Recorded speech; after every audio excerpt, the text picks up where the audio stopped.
Hello everyone, I'm Chris, and this is everything you need to know before watching The Marvels, releasing November 10th. If you end up enjoying this video and want to see more from us, then make sure to click that subscribe button and click the bell to know anytime we upload a new video. Before the first Captain Marvel film's release back in 2019, there were only 6 MCU projects at the time that ranked higher than it in box office gross worldwide, with the film making over $1 billion.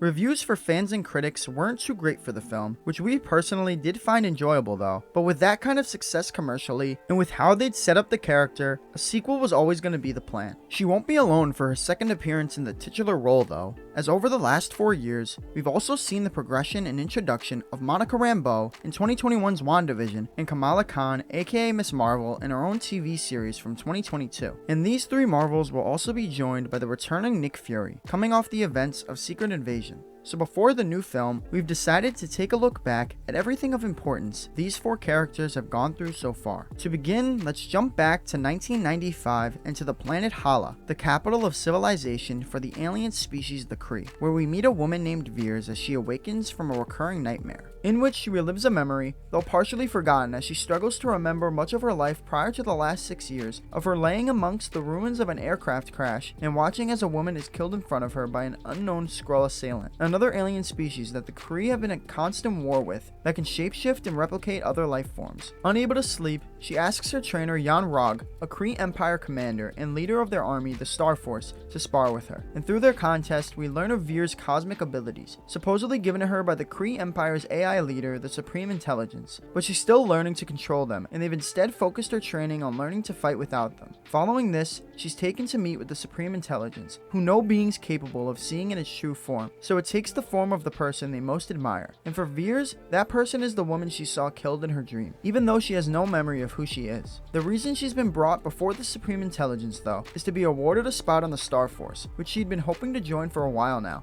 and she later heads out on her first mission, along with Jan Rog and other members, such as Min-Erva, Bron Char, Atlas, and Korath, to rescue their spy from a Skrull-invaded planet. They're quickly ambushed by Skrulls disguised as locals though, and Veers ends up captured by Skrull Commander Talos, while the others manage to escape. While incapacitated, Veers is hooked up to a memory probe, through which Talos is able to sift through her forgotten memories in search of information pertaining to a Project Pegasus, a Lightspeed engine, and a Dr. Wendy Lawson, which appears to be the name of the woman Veers has been seeing in her dreams. But before they can discover the engine's location, Veers awakens, angry and confused, and escapes their ship after taking out multiple guards before exiting in one of their pods. Although as she flies off, her ship is damaged by Talos, so she ends up crash landing on Earth. There she uses a payphone combined with her Kree tech to call up Jan Rog and let him know of her whereabouts. And after the call gets disconnected, she's approached by a young Nick Fury and Phil Coulson of S.H.I.E.L.D., who attempt to arrest her and bring her in for questioning. But before they can, she's attacked by a Skrull disguised as a surfer, so she chases after them, but they manage to escape through the train station. As the Skrull was making their escape though,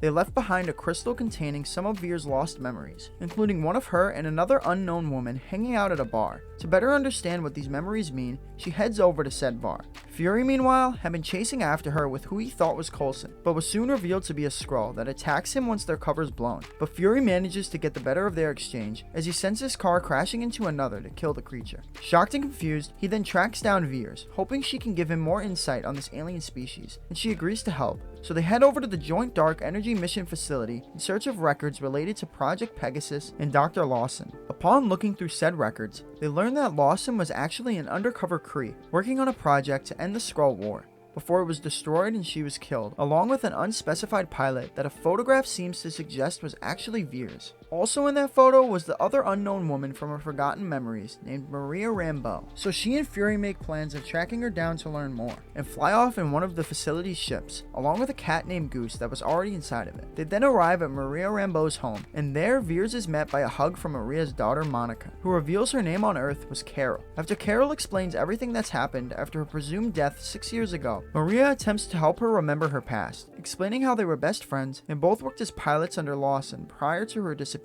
And Monica also tries to help with a bunch of old photographs. But it isn't until Talos arrives that Carol's actually able to learn the truth behind that memory she's been reliving in her nightmares, as he's able to convince her into calling a momentary truce so he can show her an audio recording from that day that reveals Lawson, whose Kree name was Marvel, was actually working on behalf of the Skrulls, having learned that the Kree were attempting to bring the species to extinction after the Skrulls refused to live under their rule, and she had traveled traveled to Earth to build a light-speed engine that, combined with the power of the energy core she discovered, could fly them to a new home out of the Kree's reach. But the Kree soon learned of her betrayal and arrived on Earth as she and Carol were on their way to her lab, located in space, shooting them out of the sky. They managed to survive the initial crash though, but Lawson was soon killed by Yon-Rogg while attempting to destroy the engine within her aircraft and prevent the Kree from gaining possession of it. So Carol instead destroyed it herself, but in doing so, she ended up absorbing its power. Carol's completely taken aback upon learning of the Kree's deception, but after some encouraging words from Maria, she agrees to help Talos fight against them and find Lawson's lab. Before they head off though, she takes a moment to speak with Monica, calling her by her old nickname Lieutenant Trouble, and has her pick out her suit's new color scheme. Soon after they leave Earth, Yon-Rogg makes his arrival and is met by a Skrull named Norax disguised as Carol, but his deception is quickly uncovered, and after learning Carol had learned the truth, Yon-Rogg kills him and calls in Kree warlord Ronan the Accuser and other military forces. The heroes meanwhile have found the lab and discovered that the core meant to power the Lightspeed engine is actually the Tesseract, the containment vessel for the Space Stone, one of the 6 immensely powerful Infinity Stones, which Carol then collects while Talos calls out for and reunites with the other Skrull refugees that have been hidden there by Mar-Vell, including his wife Soren and their daughter. Immediately following their reunion though, Yon-Rogg and Kree Starforce enter the lab and apprehend those inside, including Carol, whose cosmic abilities have been disabled for the moment by the disc implanted in her neck by the Supreme Intelligence, who she's soon forced to meet with in an attempt to manipulate her into fighting on their side once again, but she refuses and eventually manages to remove her neck implant and realize her power's full potential that enable her to take out Yon-Rogg's forces. With them distracted in the battle, the Skrulls, Fury, and Maria, with the help of Goose, who's actually revealed to be part of an extremely dangerous species called Flurkin, are able to escape Earth with the Tesseract, which Goose had also swallowed. And Yon-Rogg's attempts to follow after them are thwarted by Carol, who sends his pod crashing to the ground below. He soon receives help though, from Ronan and the other accusers, who send various missiles down towards her, but she manages to destroy every last one of them, forcing them to retreat. And she then easily takes out Yon-Rogg and sends him back to Hala with a message for the Supreme Intelligence, claiming she's gonna end them and the war. Fury meanwhile had begun celebrating their victory with Goose, but he does a little too much and Goose ends up scratching him in the eye.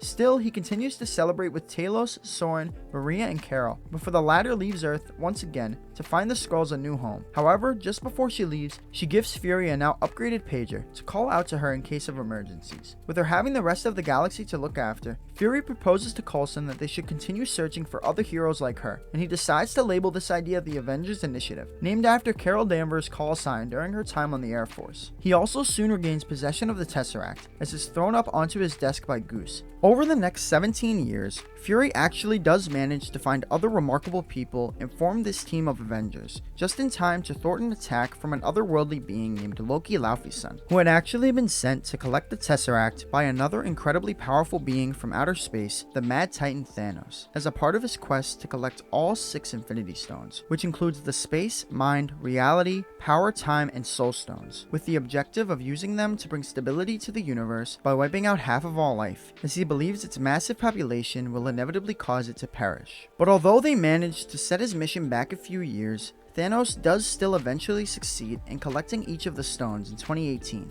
And so, with the power of the 6 stones, he's able to wipe out half of all life, including about half of the Avengers with a single snap of his fingers. Also among those snapped out of existence is Nick Fury, but just before he's turned to dust, he's able to turn on the pager Captain Marvel had given him and signal that Earth needs her help. Upon her return to Earth, she immediately meets the remaining Avengers, with whom she travels to a faraway planet that they've managed to locate Thanos on, now in retirement, and quickly chops off his gauntlet-wielding arm, revealed to no longer hold the Infinity Stones. As it turns out, he'd actually used the stones to destroy the stones, a revelation that prompts Thor to suddenly behead him. For the next 5 years following the snap, the Avengers and Captain Marvel do their best to help everyone across the galaxy whose lives were impacted by Thanos' actions, until one day, the Avengers figure out a way to travel through time to collect the Infinity Stones from past timelines and bring back everyone that was lost. As they were collecting the stones though, a 2014 variant of Thanos learned of their plans and followed them back to their timeline,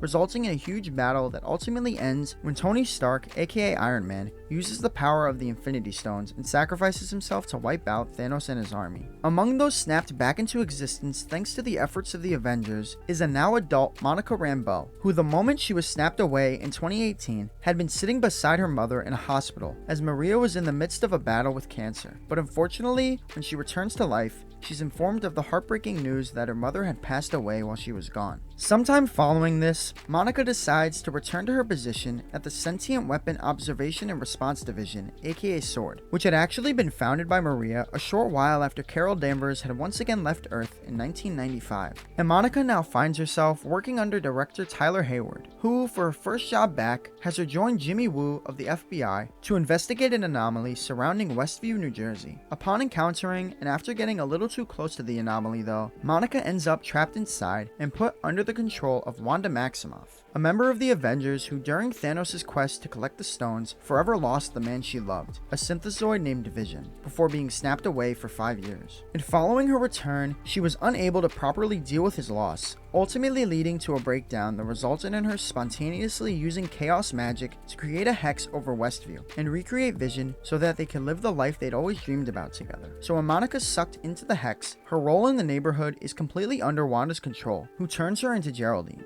But Monica's eventually able to break free of this after helping Wanda birth her 2 sons, as Wanda then reveals to Geraldine that she'd also had a twin brother named Pietro, who when Wanda first joined the Avengers, had been killed during an attack from a rogue artificial intelligence peacekeeping program named Ultron, which Geraldine's suddenly able to remember, as well as who she actually is. But Wanda quickly realizes her control over her has been broken, and that she's an agent of SWORD, so she promptly sends her flying out of the hex. Despite the experience Wanda had just put her through, Monica doesn't think she actually has any evil intentions, and that she really just wants to be with Vision, and now their 2 sons. But Director Hayward believes she's a threat that needs to be dealt with, and begins forming a plan of attack. So Monica forms a plan of her own in hopes of talking Wanda down, which sees her attempting to pass through the Hex's barrier once again in a heavily armored space rover built for her by some of her mother's old colleagues. But the attempt is ultimately unsuccessful, prompting her to instead try passing through it without any protection as she did earlier. And this second attempt ends up working, as well as once again rewrites her cells, resulting in her gaining superhuman abilities. She doesn't use these newfound abilities against Wanda though,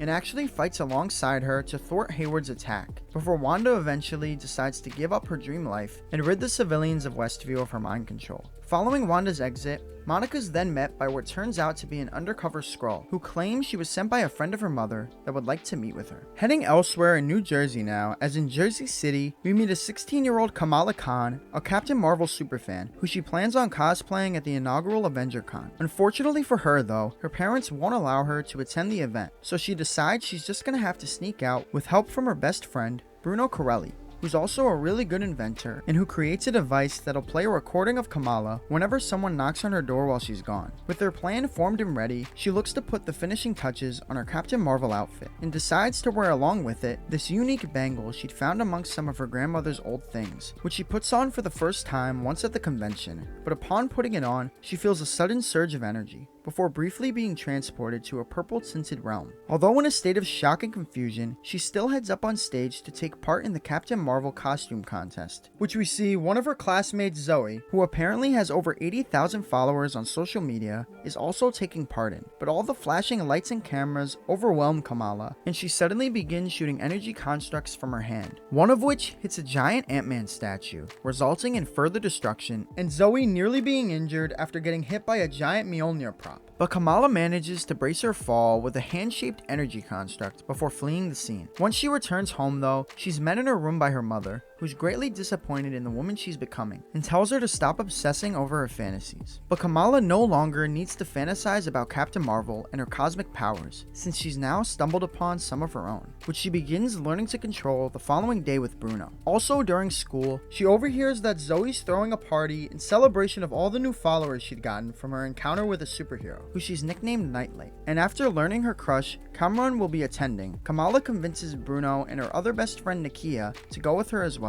Once at the party, she eventually encounters Kamran, but shortly after, cops arrive to shut it down. So he offers her and her friends a ride home, and while driving, he and Kamala get to talking a bit, which makes Bruno visibly jealous, and even more so after seeing they've made plans to hang out the following day after school. Following her hangout with Kamran, which goes very well, Kamala has dinner with her family and her brother Amir's fiancée, Taisha, to whom they tell a story they'd heard from Kamala's grandmother on her mother's side, Sana, about her family during the partition of India back in the 1940s, explaining that while on their way to the last train out of the city, Sana, who was just a toddler at the time, got separated from her parents. But just before the train left the station, Sana claims she'd managed to find her father by following a trail of stars, while her mother unfortunately disappeared that night. Just as her father finishes retelling the story, Kamala begins to once again feel a sudden surge of energy from the bangle, which displays another vision of a bright light as well as the sound of a train. So Kamala, in an attempt to understand this vision, calls up her grandmother and asks about the bangle, which she reveals belonged to her mother Aisha, but refuses to talk any more about it, since she knows it would just make Kamala's mother upset,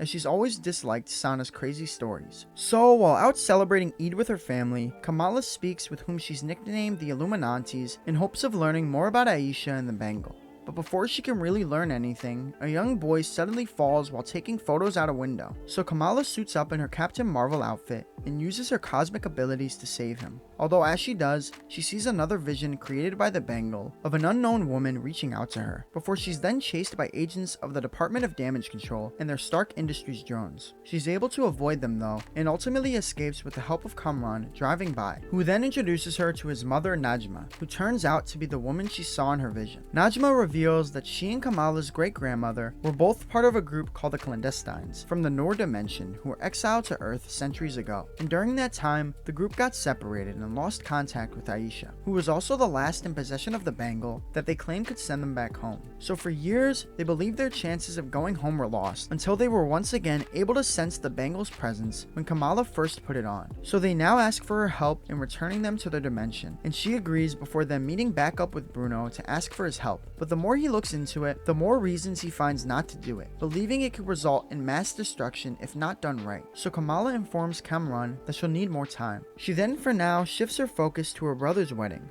which goes off without a hitch until Kamran shows up to inform Kamala that his mother and the Clandestines refuse to wait any longer and are coming to take the bangle by force. So she gets everyone out of the building by turning on the fire alarm and attempts to fight off the four superhuman beings with the help of Kamran and Bruno, although the former is eventually incapacitated and leaving her and Bruno surrounded. But before they can attack any further, a unit of DODC officers barge in, giving the two an opening to escape while the Clandestines are arrested. As they escape though, they're seen by Nakia, who's furious that Kamala didn't tell her she was Nightlight, but waits for another time to talk while Kamala rushes home. And once home, she receives a call from her grandmother, who tells her she must come see her, as she had also seen a vision of the train. So Kamala and her mother book a flight to Karachi, Pakistan, to see her grandmother for the first time in years. And once there, she learns that the train from their vision was the same one her grandmother had gotten on during the partition, which prompts Kamala to head over to the train station in hopes of learning more. But while searching, she's suddenly attacked by a young man named Kareem, claiming he'd sensed the presence of the Noor. But he quickly realizes she's not a clandestine, so he takes her to meet his mentor Walid, the leader of the Red Daggers, a group which functions to protect people from threats of the unseen, such as the Noor dimension, which he explains is connected to their world behind the Veil of Noor, but could be unleashed with the use of the bangle, although it would destroy their world entirely. So Walid teaches her to control her powers to protect the bangle, as well as herself, but as they do that, they're suddenly attacked by the Clandestines, who throughout this had managed to escape the DODC Supermax prison along with Kamran, although following their escape, Najma chose to leave him behind. During their attack, Najma manages to kill Walid, before then attempting to kill Kamala as well, but she uses the bangle to block the blow, and the knife's contact with the bangle then suddenly transports Kamala back to the partition in 1947. To understand how this has happened, we first must go back to 1942, as we see Aisha not too long after she'd been separated from the other clandestines, now in a village in India. And there, she encounters a man named Hassan, who, recognizing she has no home, offers to let her stay in his cottage, resulting in the beginning of a romantic relationship between the two that continues to grow over the next several years, with them eventually giving birth to their daughter Sana. In 1947 though, Najma finally manages to track Aisha down and demands she return the bangle to them so they can all return home the following day at sundown. But Aisha, aware of the dangers that'll come with opening the Veil of Noor and having started a family here, no longer wants to leave. So she rushes Hassan and Sana, the latter of whom she has hold on to the bangle, to the train station where she finally reveals the truth of who she is to Hassan and urges him to make sure Sana gets on the train no matter what happens, before she's then forced to separate from them after noticing Najma following after her. And upon confronting her, Najma stabs her in the abdomen and leaves her bleeding to death for betraying them, while Hassan throughout this has lost sight of Sana. So a dying Aisha turns to the bangle for help and calls for it to bring Sana back in time, but it instead brings back Kamala. Still, Aisha asks her to lead Sana back to her father, and so she does, with a trail of stars, before then being transported back to the present, where we see the blow to the bangle has also opened the Veil of Noor. But as the clandestines attempt to pass through it, their bodies are suddenly turned into black crystalline rock, which then crumbles. Still, Najma believes she can make it through, but is made hesitant by Kamala, who urges her to instead help close it so as to not leave Cameron behind. And Najma agrees, although the only way to close it is to sacrifice herself, so she does, while also transferring her Noor light to Cameron. Just as the veil closes, Kamala's mother and grandmother arrive, having found her by tracking her phone's location, and learn that Kamala is the light girl. Meanwhile, back in Jersey City, Bruno is met at his convenience store, Circle Q, by Cameron, who, having nowhere else to go, asks for his help, but shortly after his arrival,